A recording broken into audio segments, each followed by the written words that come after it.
С развитием интернета появились аудиокниги, которые делают доступным чтение многим людям с инвалидностью. Именно поэтому Республиканская библиотека для слепых создала мобильное приложение «Аудиокниги РБС» для прослушивания их книг вне стен библиотеки. Приложение доступно для скачивания в Play Market.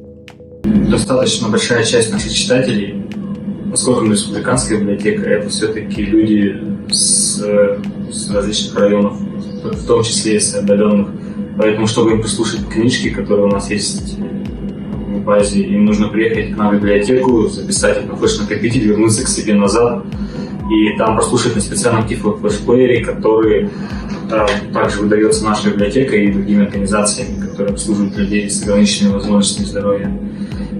Поэтому мы решили все перевести в онлайн на мобильные телефоны, чтобы гораздо проще и быстрее было. Пользоваться приложением могут только читатели библиотеки, которым выдается их личный логин и пароль. Для удобства использования в приложении имеется функция голосового поиска книг. Давайте воспользуемся голосовым поиском за 2020 год, посмотрим, что у нас есть. 2020. Так, вот список книг открылся за 2020 год, давайте откроем что-нибудь.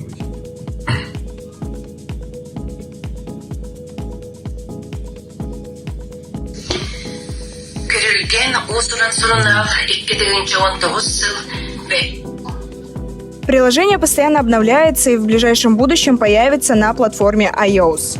Все книги, которые в этом мобильном приложении, записаны на нашей студии звукозаписи. У нас есть тифлоинженер, он как звукорежиссер курирует весь процесс записи книги. И также и профессиональные дикторы, это артисты театров, журналисты, люди с поставленной речью. Поэтому мы стараемся поддерживать качество книг. Мобильное приложение «Аудиокниги РБС» дает возможность слабовидящему, незрячему или пожилому человеку с затруднениями чтения иметь удаленный доступ к аудиокнигам. Для тех, кто хочет стать волонтером, на сайте Республиканской библиотеки для слепых есть раздел «Стать волонтером». Там вы сможете попробовать себя в качестве диктора.